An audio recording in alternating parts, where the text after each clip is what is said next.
느헤미야 7장 1절에서 7절까지의 말씀입니다. 구약성경 736페이지에 있습니다.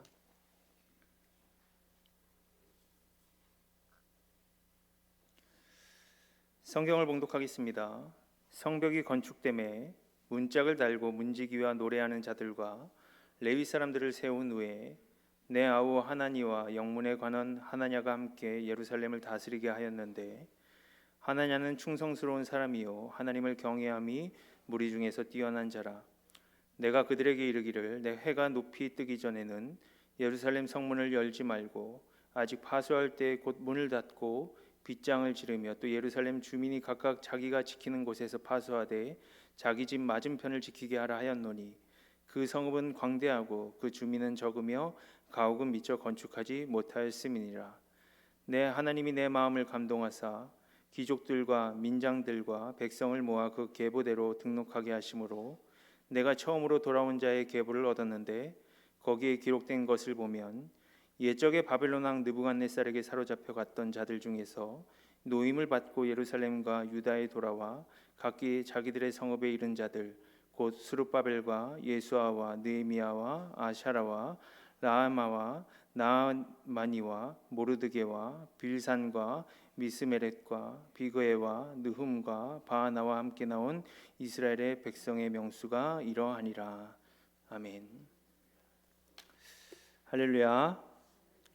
이제 오후 예배가 다시 시작되었습니다. 좋으시죠? 어떠세요? 좋으세요? 아멘.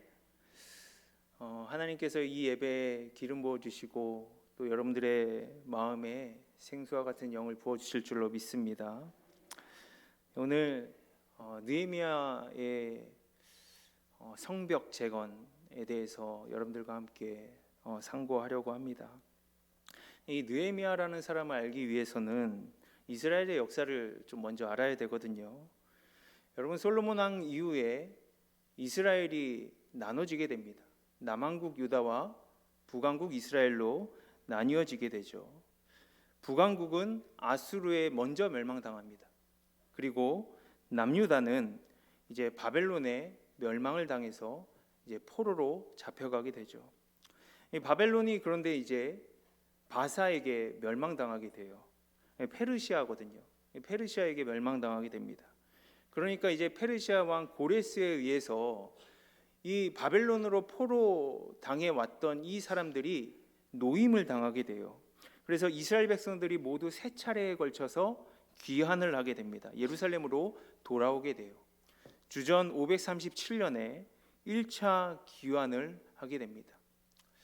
이때는 수룹바벨이라는 사람의 지도하에 성전 재건을 목표로 1차 귀환을 하게 돼요. 그래서 예루살렘 성전을 재건합니다. 그 80년 후에 주전 458년에 이제 2차 귀환을 하게 되는데, 이 2차 귀환 때 두드러지는 사람이 누구냐면 에스라입니다. 이 에스라라는 사람의 지도하에 제사 제도가 회복이 되게 돼요. 이때는 하나님의 전에 대한 재정적인 지원, 제사장, 레위인, 성전 봉사자들이 이제 성전 안에 들어오게 됩니다. 그러니까 그 성전이 지어졌고 성전 안이 채워지게 된 거예요. 그리고 이제 14년이 지났습니다. 주전 444년에 이제 3차 포로 귀환 때 느헤미야라는 사람이 이제 앞장서게 되죠. 그래서 느헤미야라는 사람의 지도하에 예루살렘에 무너진 성벽을 재건하게 됩니다. 오늘 본문은요, 그 성벽이 세워졌을 때의 일을 기록하고 있는 거예요. 여러분, 느헤미야 7장 1절 말씀을 한번 다 같이 읽어보도록 하겠습니다. 성벽이 건축됨에 문짝을 달고 문지기와 노래하는 자들과 레위 사람들을 세운 후에. 아멘. 이제 문짝을 달게 됐어요. 성전은 세워졌는데 예루살렘 성벽과 불타버린 성문은 그대로 방치가 되어 있었던 거예요. 여러분, 문짝 없는 성벽은 아무런 소용이 없잖아요. 그러니까 문짝을 단다라는 것은요, 이 성벽 재건의 가장 중요한 일이고 마침표가 되는 일입니다. 그러니까 문짝을 달므로 이제 성벽 재건의 모든 과정이 완료가 된 거예요. 여러분, 세상에서는 뭘 딱 지었어요. 그러면 뭐 합니까? 파티를 하죠. 완공식을 합니다. 자축을 하고요. 사람들 막 모아서 이제 그동안 수고했으니까 먹고 즐기자 이러죠. 여러분, 무려 152년 동안 방치되어 왔던 성벽이에요. 게다가 길이 4km거든요. 엄청나게 길죠. 이 성벽을 단 52일 만에 다시 쌓았습니다. 얼마나 대단한 일이에요. 얼마나 자축하고 싶겠어요. 얼마나 자신의 의의가 드러나기가 쉬운 일이었겠습니까? 근데 느헤미야에게는 이런 일이 우선순위가 아니었다라는 것이에요. 7장 1절을 한번 다시 보도록 하겠습니다. 가장 먼저 했던 것이 무엇입니까? 먼저 문지기를 세웁니다. 문지기를 세운 이유는 아직도 호시탐탐 예루살렘의 재건을 방해하는 무리가 침입할 수도 있기 때문에 그에 따른 방어 태세를 갖추기 위함이에요. 그래서 문지기를 세워요. 그런데 느헤미야는 여기에 더해서 더 세우는데 뭐냐면 노래하는 사람들을 세우고 레위 사람들을 세웁니다. 여러분, 레위 지파 사람들의 본래 임무는 무엇입니까? 성전 제사를 돕는 거예요. 그런데 느헤미야는 이 성전의 문지기를 시키는 것이 아니라 성벽의 문지기, 성벽의 파수꾼 역할을 레위 사람에게 시키는 겁니다. 그 이유가 무엇입니까? 눈에 보이는 성벽뿐만이 아니라 보이지 않는 성벽 또한 존재한다라는 것을 알았기 때문입니다. 그래서 노래하는 사람들, 제사를 돕는 레위인을 세운 것이죠. 과거 이스라엘은 우상숭배와 불신앙으로 인해서 하나님의 영광이 떠나감을 느꼈습니다. 경험했어요. 그래서 나라가 망했잖아요. 하나님이 참고 또 참으시다가 어느 순간 치시고 결국 그들을 바벨론에게 패망케 하셨습니다. 끌려가게 하셨어요. 징계를 당하게 하셨습니다. 포로로 끌려가서 노예 생활을 하다 보니까 그제서야 내가 우상숭배했구나, 내가 죄악 가운데 있었구나, 내가 말씀을 어겼구나, 내가 하나님 저버렸구나 느끼게 되었어요. 포로 생활에 70년이 찼을 때 하나님이 그들을 다시 예루살렘으로 복귀시켜 주셨어요. 어떻게 보면 이스라엘에게 있어서 이는 제2의 출애굽 아니겠습니까? 이들에게 하나님이 원하시는 것은 무엇이겠어요? 구별됨입니다. 느헤미야와 함께 성벽을 재건한 유다 백성들이 하나님의 통치를 받는 영적인 국가로 다시 세워지기를 원하시는 것이에요. 여러분, 느헤미야서는요, 단순히 성벽이 재건되었다 이것에서만 국한되는 것이 아닙니다. 성벽을 재건하는 과정에 느헤미야는 그 백성들의 삶을 목격했어요. 그런데 그 삶이라는 것이 전혀 구별되지 않은 거예요. 하나님 나라 백성다워야 되는데 이방인 같은 거예요. 우리들로 빗대어 얘기하면 그리스도인다워야 되는데 불신자 같은 겁니다. 그 구별됨의 드러냄이 바로 하나님 나라의 백성의 정체성, 이스라엘의 정체성, 오늘날로 그리스도인의 정체성이 되어야 된다라는 말씀입니다. 그래서 무너져 있던 성벽도 재건함과 같이 더 나아가서 무너진 신앙의 성벽도 재건하기를 원했습니다. 이 구별됨이 회복되면 이스라엘 가운데 거하시는 하나님이 그들을 지켜주실 것이라고 생각했기 때문입니다. 여러분, 우리들도 마찬가지죠. 우리는 이스라엘 백성들이 출애굽한 것처럼 바벨론 포로에서 귀환한 것처럼 예수 그리스도와 십자가의 보혈로 또 부활함으로 말미암아 구원받은 사람 아니겠습니까? 어떻게 보면 제3의 출애굽을 한 사람들이죠. 사단과 죄의 나라에서 하나님의 나라로 옮겨진 사람들입니다. 세상에 발디디고 살지만 물과 섞이지 않는 기름처럼 세상과 구별된 하나님 나라의 백성입니다. 천국의 시민이에요. 우리 역시 하나님의 말씀을 통해서 하나님의 통치를 받고 하나님의 자녀의 마땅한 모습을 가지고 살아가야 되는 사람들입니다. 그렇다면 우리가 세워야 될 신앙의 성벽 또한 있겠죠. 세상과 구별됨을 드러내는 하나님이 가장 원하시는 그 회복이 있어야 될 줄로 믿습니다. 근데 오늘 느헤미야는 그것이 바로 예배라고 말씀하고 있는 겁니다. 하나님께서는 그 백성들을 예배를 통해 만나주시고 예배를 통해 다스리시고 예배를 통해 통치해 주시기 때문입니다. 이사야 43장 21절 말씀을 한번 다 같이 읽어보도록 하겠습니다. 이 백성은 내가 나를 위하여 지었나니 나를 찬송하게 하려 함이라. 아멘. 하나님이 이스라엘 백성들을 지으신 이유는 무엇입니까? 하나님 찬송받게 하기 위함입니다. 그러니까 이스라엘 백성들은 예배 공동체예요. 그리스도인은 예배 공동체입니다. 지금 이스라엘 백성들은 눈에 보이는 유형의 성벽은 세웠어요. 성전은 이미 세워져 있죠. 하지만 눈에 보이지 않는 신앙의 성벽, 예배 공동체로서의 그들의 삶은 무너져 있었다라는 겁니다. 여러분, 무너져 있다라는 것이 예배를 드리지 않았다라는 말은 아닙니다. 여러분, 실제로 2차 포로 기한 때 그들은 에스라와 함께 하나님의 전을 섬기기 위해서 사람과 재물을 아닥사스다 왕의 허락하에 가져오게 됩니다. 그 기록이요, 에스라 7장 12절부터 20절까지의 말씀에 기록이 되어 있습니다. 무려 9절 분량의 기록이에요. 그 중에 13절과 20절 말씀 2절만 우리가 살펴보도록 하겠습니다. 함께 읽겠습니다. 조서를 내리노니 우리나라에 있는 이스라엘 백성과 그들 제사장들과 레위 사람들 중에 예루살렘으로 올라갈 뜻이 있는 자는 누구든지 너와 함께 갈지어다. 20절 말씀입니다. 내 하나님의 성전에 쓰일 것이 있어서 내가 드리고자 하거든 무엇이든지 궁중 창고에서 내다가 드릴지니라. 아멘. 바사왕이 예배를 돕는 사람들도 보내주고 재물도 보내줍니다. 그 분량에 적힌 글들을 보면 은과 금, 예물, 밀, 포도주, 기름, 소금을 가져가게 해요. 그리고 나서 이제 13년 정도 지났으니까 이 사람들은 예배를 드리지 않은 것이 아닙니다. 예배를 계속 드려왔어요. 제사를 드리지 못하도록 누가 막은 것이 아닙니다. 그러면 문제는 뭐예요? 보여지는 예배만 드린 거예요. 껍데기 제사만 드린 거예요. 형식적인 예배만 드린 겁니다. 여러분, 오늘날 우리 크리스찬들이 겪는 가장 진짜 큰 문제가 무엇인지 아십니까? 여러분, 예배가 부족하십니까? 말씀이 부족하십니까? 신앙의 박해가 있으십니까? 아니죠. 우리는 어떻게 보면 예배의 홍수 가운데 살고 있습니다. 말씀의 홍수 가운데 살고 있고요, 찬양의 홍수 가운데 살고 있습니다. 여러분, 터치 한 번이면요 말씀이 흘러나오고요 예배를 드릴 수가 있어요. 코로나 시대를 지나면서 이 홍수의 넓이와 깊이는 더해갔습니다. 여러분, 모든 교회들이 예배 방송을 시작했어요. 온라인 방송을 시작했습니다.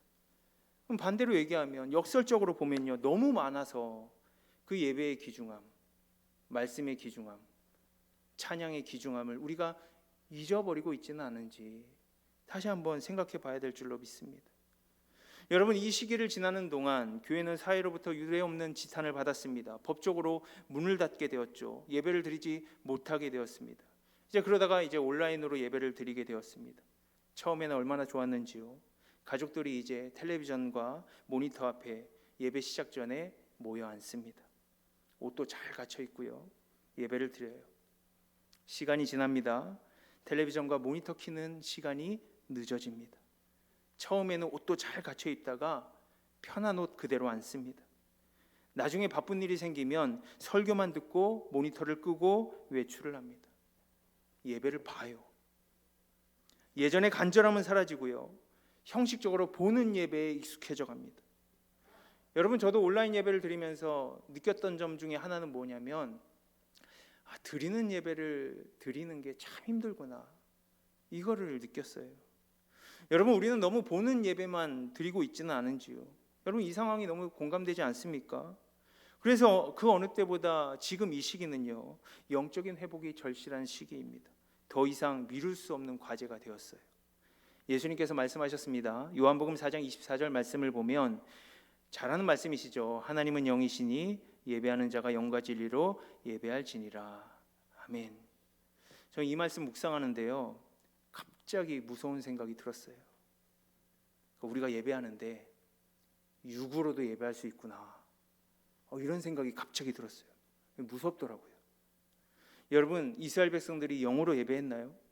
아니에요. 육으로 예배했어요. 왜 그렇습니까? 하나님께 예배는 드려요. 제사를 드려요. 제물을 준비하고요, 그것을 태웁니다.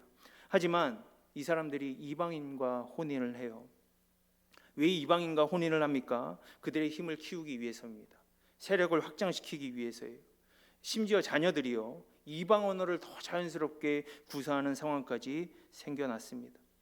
에스라 10장 16절 이하에 보면 이방 여인들과 결혼한 이들의 명단이 나옵니다. 여기 보면 백성들도 있지만 성전 문지기도 있고요, 레위인도 있고요, 제사장까지 있습니다. 대제사장 가문 자손 중에도 있어요. 대제사장 가문에서도 이방 여인들과 혼인했는데 다른 사람들은 말할 것도 없겠죠. 이방인들과 똑같은 삶을 살면서 하나님께 드리는 예배, 영의 예배겠습니까? 육의 예배겠습니까? 여러분, 오늘 느헤미야가 성벽을 재건하면서 영적인 성벽도 재건하기를 원했듯이 우리 또한 오후 예배가 시작되고 이제 교회 사역이 재건되면서 우리의 영적인 예배와 사역 또한 영으로 드려야 될 줄로 믿습니다. 우리가 드리는 예배가 육으로 드리는 예배가 되어서는 안 됩니다. 우리가 하는 사역이 육으로 하는 사역이 되어서는 안 돼요. 우리가 기억하고 심각하게 생각해야 될 점은 무엇이냐면 예배든 헌신이든 봉사든 마땅히 영으로 해야 되지만 육으로도 할 수 있다. 이것을 기억해야 됩니다. 열심히 봉사해도요, 자기 열심과 자기 만족을 위한 것일 뿐 하나님 위하지 않는다면 영의 일이 될 수가 없습니다. 여러분, 교회에서 많은 돈과 시간을 들여서 열심히 봉사하시잖아요. 근데 사람이 알아주지 않는다는 이유로, 내 마음에 들지 않는다는 이유로 시험에 든다면 영의 일이겠습니까? 육의 일이겠습니까? 우리가 깨어있지 않으면요, 우리가 하는 일이 육의 일이 될 수도 있어요. 이 이스라엘 백성들처럼 마찬가지예요. 여러분, 그렇기 때문에 우리가 우리의 예배 생활과 기도 생활을 잘 살펴봐야 될 줄로 믿습니다. 우리의 영이 예배 중에 정말 하나님 만나고 하나님 앞에 반응하고 하나님 안에서 풍성해짐을 느끼고 계십니까? 아니면 형식적인 예배에 한번 참여하고 그리고 끝내는 것에 그럼 만족하고 계십니까? 요즘에 두 종류의 전도 대상자가 있다고 하더라고요. 교회 밖에 불신자와 교회 안에 불신자가 있다고 합니다. 단순히 교회를 다니고 예배를 드리는 것이 다가 아니라는 거예요. 교회에 나와서 예배 드리는 가운데 하나님 만나고 진정한 예배자가 세워져야 된다는 것이죠. 그게 교회의 존재 목적 아니겠습니까? 오늘 이스라엘 백성들이 성벽 재건 공사도 끝났고 문짝도 만들어 달았는데 여전히 예배가 다시 시작하지 못하고 있는 겁니다. 그 이유를 우리는 느헤미야 7장 4절에서 찾아볼 수가 있습니다. 우리 함께 읽어보도록 하겠습니다. 그 성읍은 광대하고 그 주민은 적으며 가옥은 미처 건축하지 못하였음이니라. 아멘. 성전도 지어졌고 성벽도 재건이 되었는데 그 안에 살고 있는 사람이 너무 적은 거예요. 왜 그렇습니까? 여러분 한번 생각해 보세요. 70년 만에 바벨론 포로에서 풀려났어요. 그토록 그리던 고향 땅으로 왔습니다. 근데 그 안에 아무것도 없어요. 집도 없고요, 농사지을 땅도 황폐해져 있습니다. 그러면 어떻게 해야 돼요? 하나님 계신 곳이기 때문에, 하나님께서 보내셨기 때문에 서로 힘써서 잘 해 나가야 되잖아요. 귀족들과 부유층은 함께 나누고 하나님 나라 재건을 위해서 애써야 되잖아요. 영의 일을 해야 되잖아요. 근데 귀족은 귀족대로 그 땅에서 살아남으려고 하고 없는 사람은 없는 사람대로 살아남기 위해 애쓰게 되었습니다. 가진 자는 더 가지려고 하고 그래서 세력을 넓히려고 하고 힘을 기르려고 하고 그러다 보니 이방인과 결혼하게 되고 못 가진 자는 동족들에 의해 더 착취를 당하고 형제가 되어야 될 사람들이 원수가 되었습니다. 땅에 흉년이라도 닥쳐보세요. 부유층이나 귀족들에게 가서 곡식을 빌릴 수밖에 없습니다. 그 틈을 타 고리대금이 성행합니다. 결국 백성들은 농사 지어 먹고 사는 시대에 생명 같은 땅을 잃어버리게 됩니다. 심지어 자식을 종으로 팔게 되었다고도 합니다. 비참한 일이죠. 그러니까 성전이 지어지고 성벽이 지어지는 그 수많은 시간 동안 조금씩 예루살렘을 떠나는 사람들이 생겨난 겁니다. 그 결과 예루살렘은 하나님의 성전이 있는 곳임에도 불구하고 그 안에는 소수의 사람들밖에 있지 않게 되었습니다. 그러니까 느헤미야 입장에서 보면 참 난감한 상황이에요. 그때 느헤미야는 하나님께 기도하기 시작합니다. 7장 5절 말씀을 함께 읽겠습니다. 내 하나님이 내 마음을 감동하사 귀족들과 민장들과 백성을 모아 그 계보대로 등록하게 하심으로 내가 처음으로 돌아온 자의 계보를 얻었는데 거기에 기록된 것을 보면 아멘. 그 한참 기도하며 묵상하고 있는데 그를 강하게 사로잡은 생각들이 있었다라는 거예요. 그러니까 히브리어 원문으로 해석을 하면 내 하나님께서 내 마음에 그 생각을 집어넣어 주셨습니다. 그러니까 그가 기도하면서 묵상했을 때 하나님 생각이 느헤미야의 생각으로 들어오게 되었다라는 거예요. 느헤미야에게 하나님께서 너 이렇게 해봐 라고 지혜를 주신 거예요. 하나님께서 느헤미야에게 넣어주신 생각이 무엇입니까? 귀족들과 민장들과 백성을 모아 그 계보대로 등록하게 하셨습니다. 바사에서 돌아온 귀한 자들을 인구 조사해서 그들 중 일부를 택해서 예루살렘에 거하게 하게 하셨다라는 거예요. 흩어진 그 유다 백성들을 재정비해서 예루살렘으로 다시 돌아오게 하라는 거예요. 다시 사람을 모으라는 거예요. 여러분, 인구조사에 포함된 사람들이 누구입니까? 6절 말씀을 함께 읽겠습니다.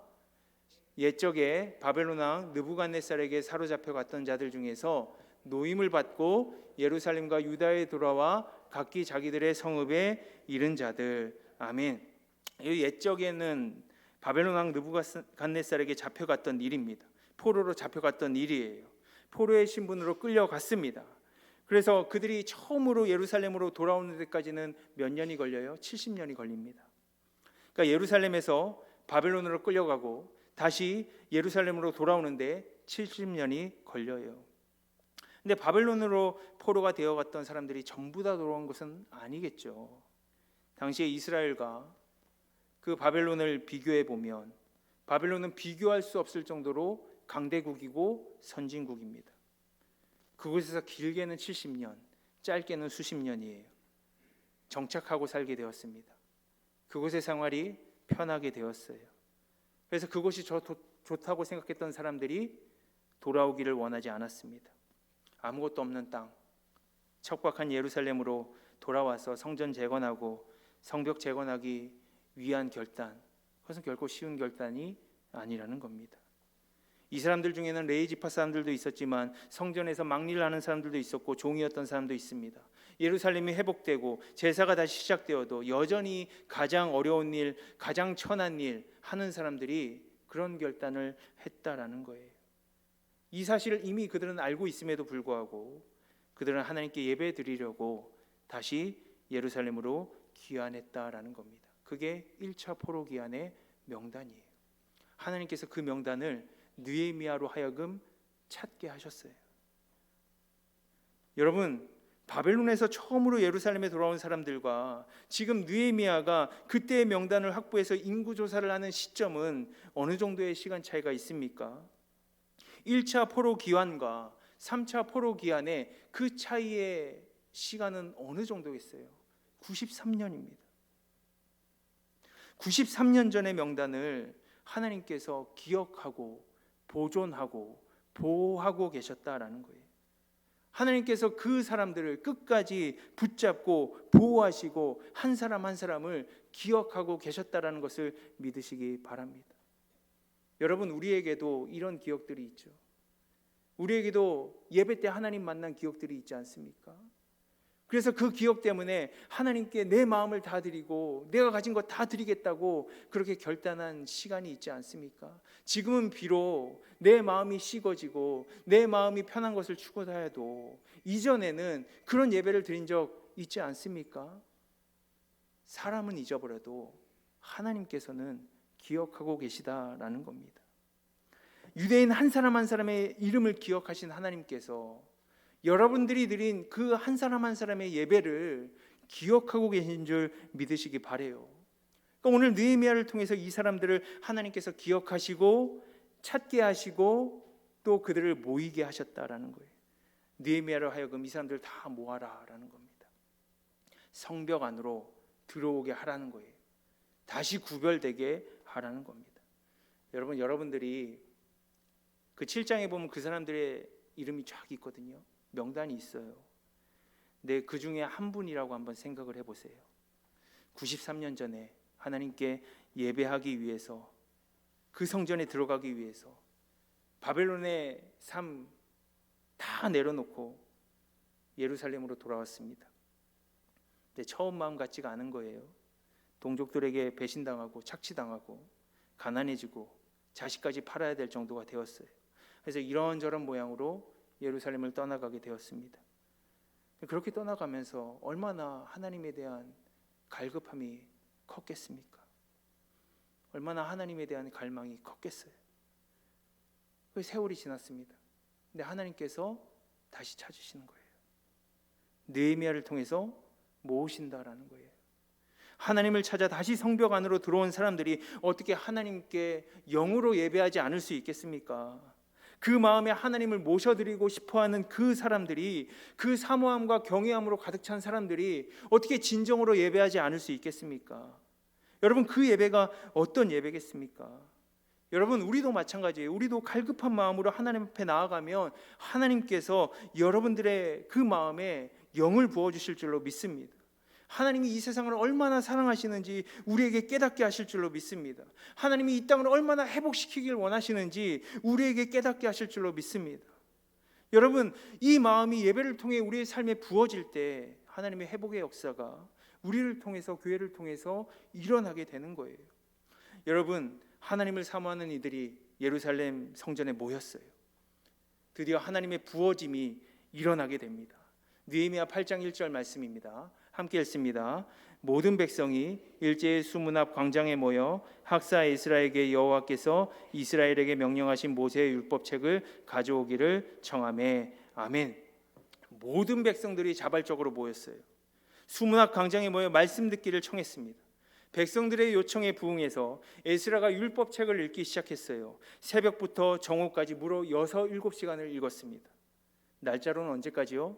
느헤미야 8장 18절 말씀을 보면 에스라는 첫날부터 끝날까지 날마다 하나님의 율법책을 낭독했다.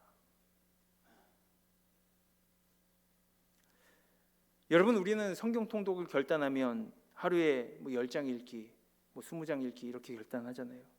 근데 이 사람들 성경 봉독을 7시간 동안 듣는다고 생각해 보세요. 설교 시간이 8일이라고 생각해 보세요. 여기서 끝이 아닙니다. 느헤미야 9장 2절과 3절 말씀을 보면요, 우리 함께 읽겠습니다.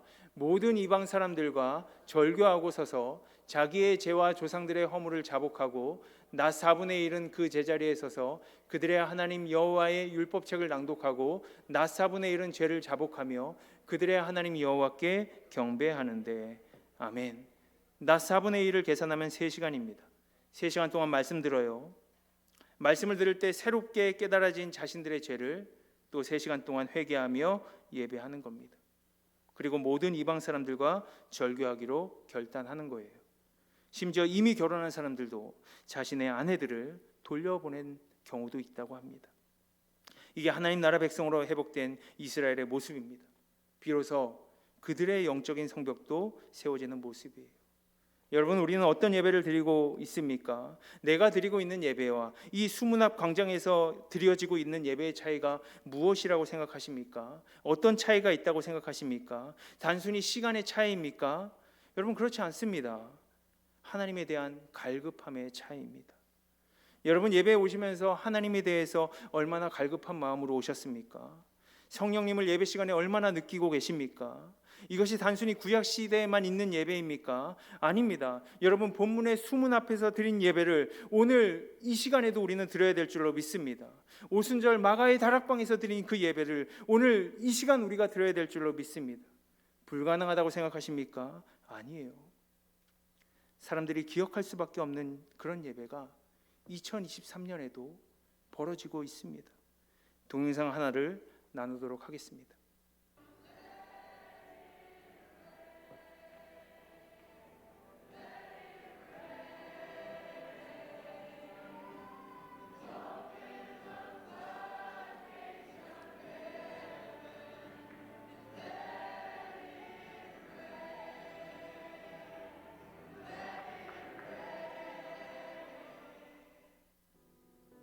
Do not leave here before you learn about the love of God, experience the love of God, so you can pour it out. Pour it out, pour it out, and He will fill you back up. Asbury, the world needs this kind of love. Needs it. Syria and Turkey need this kind of love. Your mom and dad need this kind of love. The teammates on your team, the people on your floor. Wilmore, Kentucky, Lexington, Kentucky. The United States needs this kind of love. They need a bunch of Christians experience the love of God so they can pour out the love of God, not through their own efforts and not through their own knowledge, but because they are filled with His love. Amen? So, experience His love. Become the love of God by experiencing the love of God. Amen? Amen. So, Jesus, I pray as we continue to worship, but Holy Spirit, if you spoke to anyone, as they can pursue freedom, they can experience more of your love, to be poured out, to love others, to become love in action. Would you produce fruit in this room, in these souls, these minds, and these hearts? We pray specifically for the seniors that as they prepare to go, that they would be filled with the love of God so they can pour out the love of God. Jesus, do a new thing in our midst. Revive us by your love. And we all said, amen.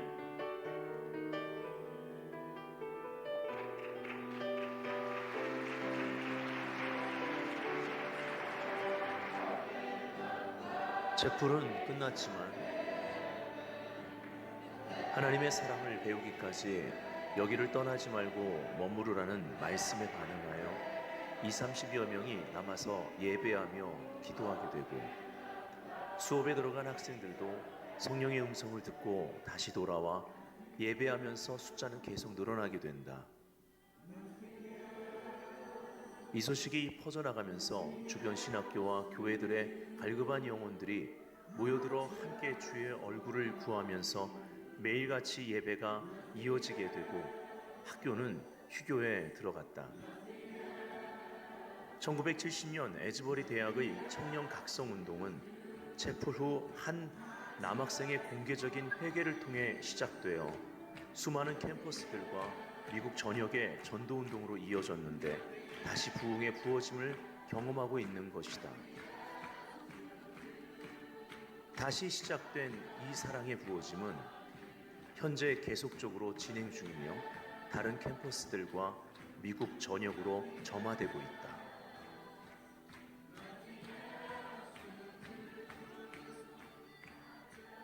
We've been crying out for revival in our city. We've been learning about revival, but I've never seen it. I didn't even know it was real. I'm just sitting in class and they're telling us all these stories on college campuses and then going across the nation. And we're like, when is this going to happen? And then they lock you in a prayer room and you're just like, hey, you got to ask for it.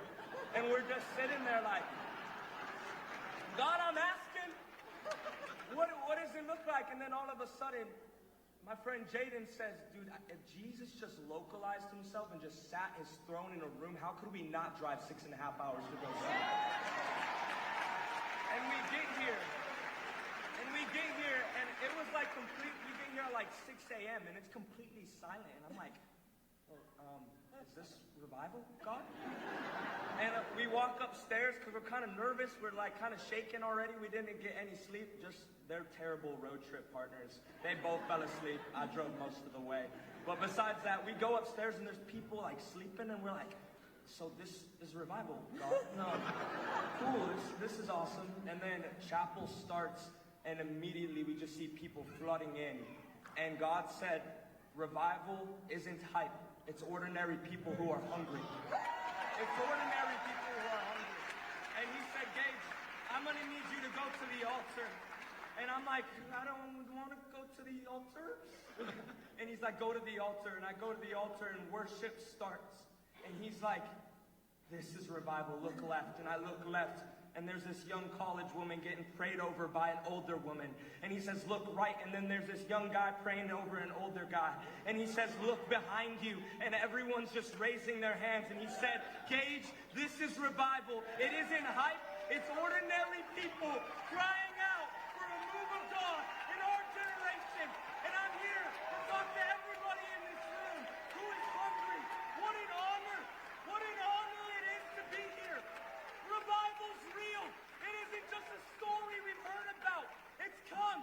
And it's not just come here today, but it's about to spread out to the nations. It's about to spread out to the United States. And I'm here to talk to every young person in this room. I just gave my life 1.5 years ago to Christ, and it has been the greatest thing I have ever done. I left everything, and I'm here to talk to every young person in this room. Forget the job, forget the girl, forget the guy, forget everything. He's worthy, and I'm here. And I'm just saying, Oh, it's such an honor. If you don't feel that joy inside of you, I don't know what's going on. It's real. Amen. I love you guys.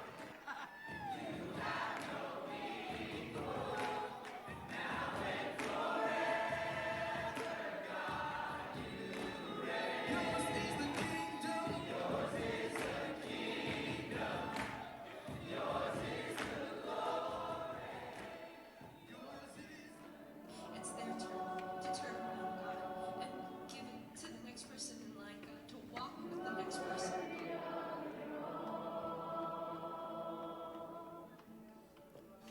감사합니다. 이런 예배가 계속 드려지고 있는 거예요. 집에 안 가요. 계속 드려지고 있는 거예요. 여러분 유튜브에 들어가시면 그 실시간으로도 보실 수가 있습니다. 저는 지난 월요일에 이 영상을 보게 되었는데 보면서 느껴지는 것은 무엇이냐면 하나님 방법이라는 건 똑같다라는 거예요. 구약 시대 때도 똑같고요. 신약 시대 때도 똑같고요. 지금 이 시대에도 똑같습니다. 그럼 반대로 얘기하면요. 구약 시대에 일어난 일들이 지금 이 시대에도 일어날 수 있고요. 신약 시대에 일어난 일들이 지금 이 시대에 이 순간에 일어날 수가 있습니다. 내가 성령님 의지해서 내가 갈급한 마음으로 주님 앞에 나아가면 하나님 부어주신다라는 거예요. 여러분 저 예배에 참여하기 위해 9시간을 운전하고 14시간을 운전하고 20시간을 운전해서 저 예배에 참여합니다.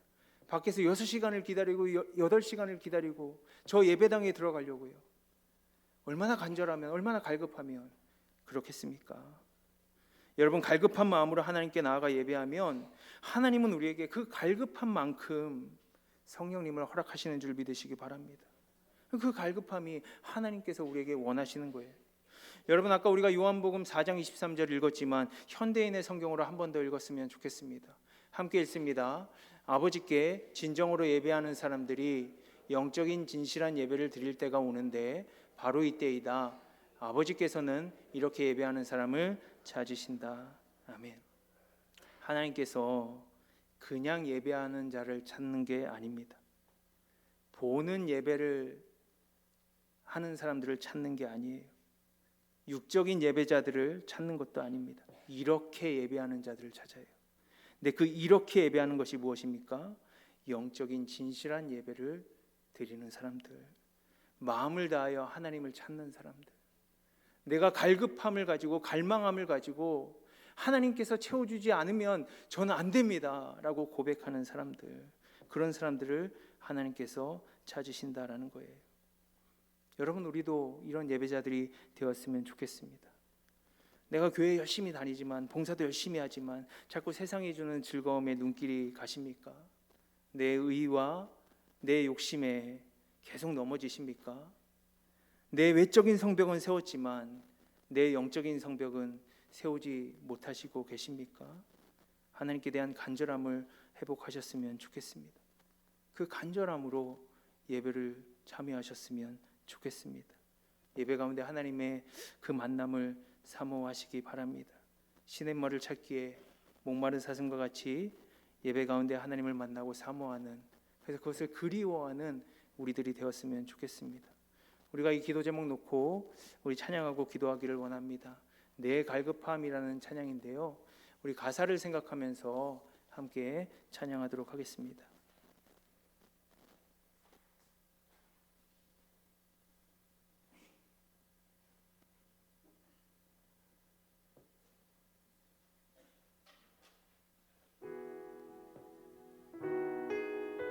우리 가사를 생각하면서 하나님께서 나에게 하시는 부르심이라고 한번 생각하시면서 고백하시면 좋겠습니다.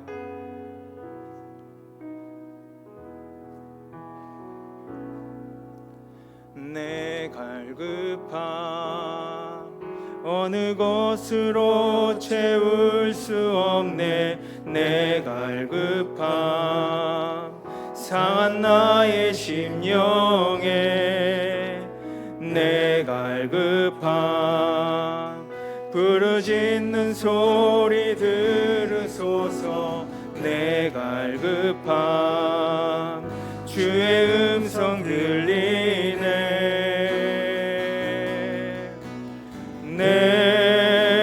내게로 나오라.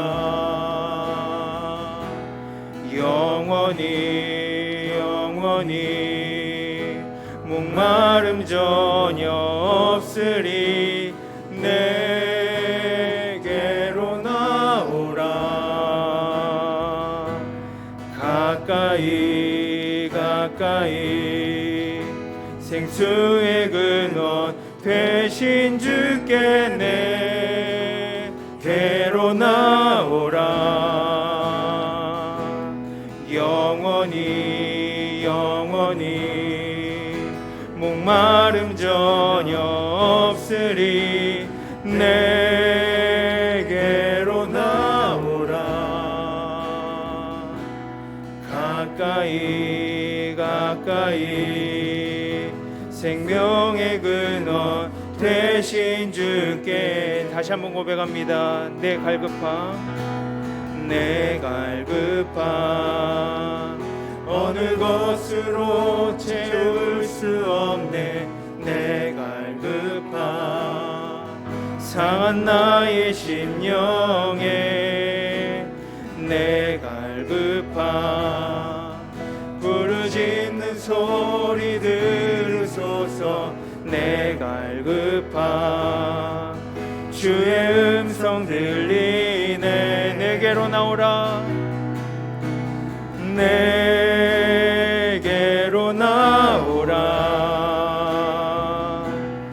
영원히 영원히 목마름 전혀 없으리. 내게로 나오라. 가까이 가까이 생수의 근원 되신 주께 내게로 나오라. 영원히 영원히 목마름 전혀 없으리. 내게로 나오라. 가까이 가까이 생명의 근원 대신 의에 줄이고 목이 마르니. 의에 줄이고 목이 마르니 성령의 기름 부소서. 의에 줄이고 목이 마르니 내 잔을 채워 주소서. 다시 한번 고백합니다. 의에 줄이고 의에 줄이고 목이 마르니 성령의 기름 부소서. 의에 줄이고 목이 마르니 내 잔을 채워. 우리 다 함께 주여 세 번 부르짖고 통성으로 기도하겠습니다. 주여 주여 주여. 하나님 아버지 감사합니다. 하나님 우리에게 영을 부어주셔서 감사합니다. 하나님 우리를 사랑해 주셔서 감사합니다. 하나님 우리를 자녀 주셔서 감사합니다. 하나님 주님께 예배할 수 있게 하셔서 감사합니다. 아버지 하나님 우리가 더욱더 주의 말씀과 은혜 가운데 하나님 성령의 역사가 임할 수 있게 도와주시옵소서. 하나님 충만한 성령의 역사가 일어나게 하여 주셔서 하나님 우리의 마음과 마음을 성령의 줄로 연결해 주시고 하나님 우리가 더욱더 주의 말씀 가운데 간절한 마음으로 주님 앞에 나아갈 수 있게 되기를 아버지 하나님 간절히 원합니다. 하나님 우리가 갈급할 수 있게 도와주시옵소서. 하나님 갈급한 만큼 채워줄 수 있게 도와주시옵소서. 간절한 마음이 하나님 채워줄 수 있게 도와주시옵소서. 주님 아버지 하나님 우리가 더욱더 주의 말씀과 하나님 주에 대한 은혜와 또 주에 대한 성령이 하나님 충만하게 일어날 수 있게 도와주시기를 아버지 하나님 간절히 원합니다. 하나님 아버지 하나님 채워주시고 하나님 부어주시옵소서. 하나님 아버지 감사합니다. 우리로 하여금